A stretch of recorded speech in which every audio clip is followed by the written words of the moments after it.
Hei Ivar, kjekt at du ville være med på et intervju. Takk, Marius. For deg som ikke kjenner Ivar, så har han vært gjest tidligere på podcasten. Så dette blir jo både lagt ut på podcasten og på YouTube-kanalen.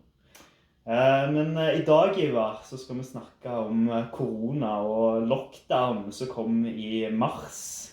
Ja. Det husker du sikkert godt. Husker du hvor du var? Det var vel 13.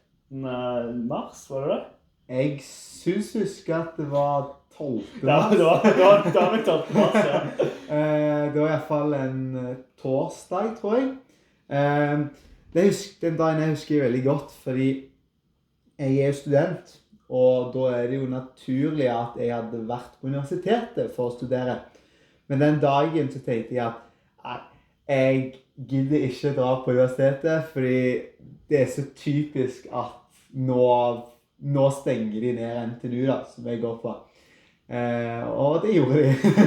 Så jeg husker veldig godt at jeg satt hjemme rundt stuebordet, snakket med de kollektivkameratene våre. Regjeringen hadde jo gått ut og sagt at de skulle ha en pressekonferanse. Så vi tenkte jo at dette måtte vi få med oss. Og der sa de jo at nå stenger Norge ned. Så vi satt i sofaen ute i stua og bare tenkte, hva skjer nå? Jeg husker det. Det var veldig dramatisk, føltes det ut som at hele samfunnet bare skulle liksom gå i dvalemodus da. Men husker du litt hva reaksjoner dere hadde når dere så liksom rundt og så dette her på TV? Ja, jeg husker ganske godt at alle var det vi kaller for lamslåtte. Altså vi visste liksom ikke helt hva vi skulle gjøre. Ja, ingen av oss klarte på en måte å jobbe noe mer med skolen den dagen, så vi satt oss ned og så spilte vi. Fordi det var så vanskelig å forstå hva som skjedde. Vanskelig å forstå at nå ble hverdagen helt forskjellig i forhold til det han hadde vært før da. Så måten vi taklet det på rett og slett å fjerne oss fra det og så spille litt. Og så gikk vi i tillegg på butikken, som sikkert 80% av resten av Norge også gjorde. Fordi vi tenkte at vi skulle ikke hamstre. Det var et ord som var brukt veldig mye i forbindelse med denne lockdown da. Hamstre, det betyr at man kjøper sykt mye av en og samme ting, som gjør at det ikke er noe igjen til de andre som har lyst på. Men vi tenkte likevel at vi måtte ha litt toalettpapir, og vi måtte ha noe mat i tilfelle butikkene ble stengt. Det som det viste seg var at når vi kom der, det var omtrent ikke toalettpapir igjen. Jeg har aldri vært med på at det har vært så lange køer på den Kiwien som vi holder på. Det var... Ja, Kiwi er en matbutikk. Ja, veldig bra. Det var kø halvveis ut i butikken. Det var utrolig lang kø. Folk gikk med 2 handlevogner der, stappfulle med chips og toalettpapir og alt den trodde jeg trengte. Så det var en utrolig rar følelse, rett og slett. Ja, jeg husker det selv også. Gikk du? Når jeg også skulle handle. Du også handlet? Nei, jeg handlet ikke samme dagen, og det var litt av problemet, for jeg tenkte at jeg gidder ikke handle i dag, for alt stenger ned, det kommer til å være helt enorme køer. Så jeg tenker heller å vente et par dager. Utrolig dårlig idé. Det var jo helt tomt i butikken. Jeg har aldri sett butikken så tomme på en måte. Så det var jo på en måte litt skremmende også, husker jeg, at liksom, for det var jo panikk på en måte blant folk som gjorde at bare kjøpte noe som egentlig ikke var nødvendig. Ja, jeg husker jeg kjøpte det som heter lapskaus, for å få gryterett. På boks, sånne aluminiumsbokser som skal holde seg veldig lenge da, i tilfelle. Jeg tror jeg endte opp med å spise det et halvt år senere. Jeg trengte den ikke, men det var en tanke liksom at jeg må ha noe mat i tilfelle liksom. Så ja, det var skikkelig spesielt. Det det nærmeste jeg har opplevd panikk i det norske samfunnet. Hvor folk visste rett og slett ikke hva de skulle gjøre, og de tenkte vi må ha nok mat til å klare oss selv. Det var utrolig merkelig å følge med på. Absolutt. Som mest surrealistisk, altså at du ikke helt klarer å tro at dette ekte på en måte, at dette faktisk skjer. Det var utrolig. Ja, det var helt utrolig. Ja, nei, men så det var på en måte det mest, hva skal jeg kalle det, innholdsrike, altså det meste som skjedde i denne 2 ukers lockdown da, i mars. Fordi etterpå så var det jo ingenting som skjedde. Ja, akkurat. Det var litt av problemet egentlig. Det var rett og slett det. Det var 2 uker der vi ikke hadde lov til å gå ut forbi huset utenom for å lufte seg og for å gå på matbutikken. Det gjorde jo at det var en spesiell greie det også, fordi at da var det jo noen som fortsatt var interessert i å finne på ting. Så de begynte jo å arrangere nettquizer og ja, rett og slett ting over nett da, som man kunne gjøre mens man satt hjemme. Veldig mange bra initiativ. Og... Ja, dere var ganske bra. På dette tidspunktet så bodde ikke meg og Ivar i lag. Jeg flyttet i sommer, så nå bor vi i lag. Men da jeg bodde med da, vi hadde quiz da. Som vi hadde mange flere på da. Jeg tror vi hvor mange var, vi var gjerne 50. Det var mange. Det var mange med, så det var god stemning, og jeg tror aldri jeg har vært med på så mange online-quizzer før, så nei, ikke igjen. Ny opplevelse. Men noe av det jeg husker veldig godt i begynnelsen da, altså akkurat egentlig fra februar, når liksom ryktet begynte å spre seg. Og når det kom til Norge.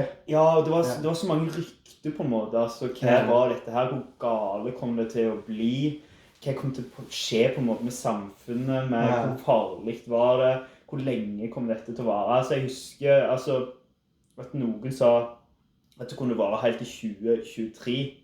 Så virket... Ja, siden det ikke kom vaksine, liksom. Ja, stemmer. Hvordan vaksiner kom til å bli, og hvor lange... Ja, veldig mye usikkerhet da. Husker du noe av denne her usikkerheten, og liksom hva du selv tenkte og erfarte?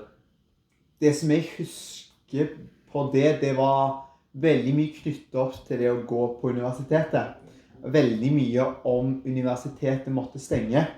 Det gikk ganske lenge før NTNU fikk påvist smitte, altså at det var noen på NTNU som hadde korona. Og det gjorde at NTNU lenge kunne holde seg oppe som vanlig. Men når den første personen på NTNU begynte å få korona, det var først da jeg begynte å tenke sånn, nå det kommet her. Dette skikkelige greier.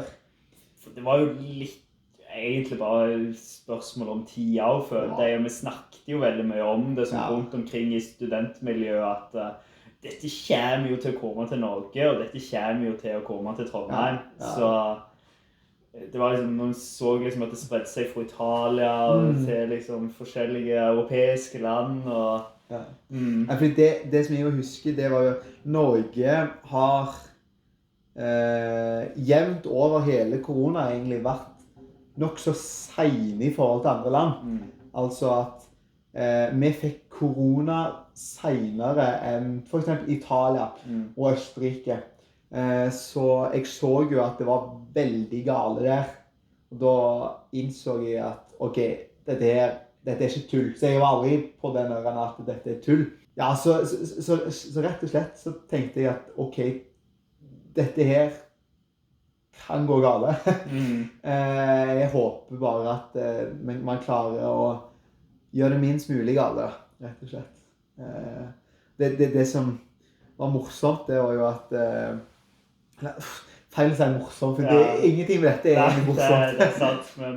Men det som var litt spesielt da, det var jo at det som vi kommer fra, altså Rogaland i Sandnes, nei, i Norge. Sør-vest i Norge. Ja.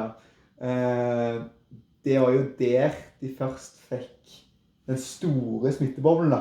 For det var veldig mange av de som bor der som hadde vært på skiferie til Østerrike. Det var vel en bar i Østerrike som hadde smittet sånn 100 stykker, 100 nordmenn som kom fra akkurat samme plass. Så det kom jo også til Norge mye før det kom til Trondheim. Så jeg forstod jo at dette her er ganske gale. Og jeg snakket jo med mine foreldre som bor hjemme. De sa jo at vi merker jo at det er noe rundt oss, rett og slett. Så jeg var jo innstilt på at nå går det mot en lockdown, spesielt når de andre landene i Europa også hadde lockdowns før oss. Da var det naturlig at vi også skulle ha det. Absolutt. Nei, det var spesielt, men jeg tenker jo på at egentlig så var vi litt heldige da i Norge med munnbind for eksempel, ble aldri påbudt egentlig før ut på høsten, så det var veldig få i Norge som gikk med munnbind for eksempel, nå på våren. Og det var egentlig ganske mye som fortsatt var lov. Vi kunne gå ut, vi kunne ta joggeturer, gå turer.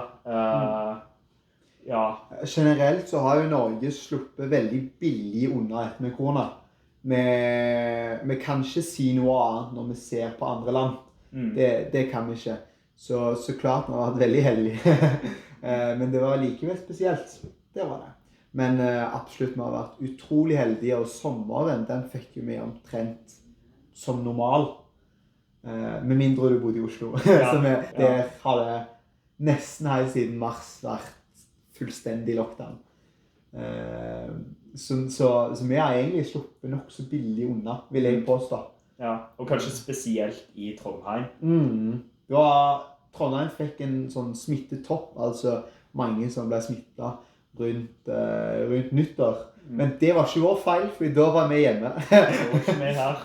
Nei, så meg og deg har alltid vært ganske heldige, fordi vi har som regel dratt til en plass med lite smitte, og akkurat når vi har dratt fra en plass, så har den fått ganske mye smitte.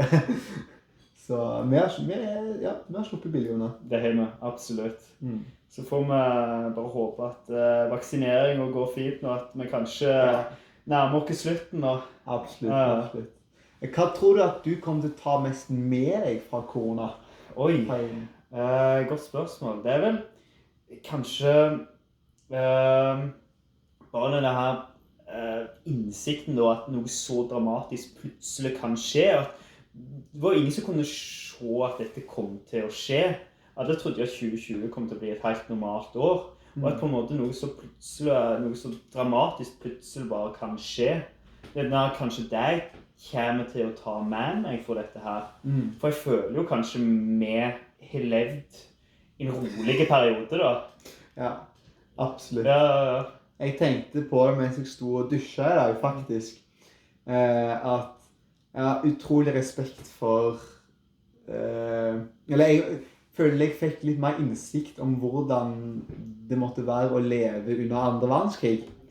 For det er det nyligste utenom korona som har vært sånn, det skal kalles unntakstilstand, at ting ikke er så normalt. Og der kunne man på en måte ikke heller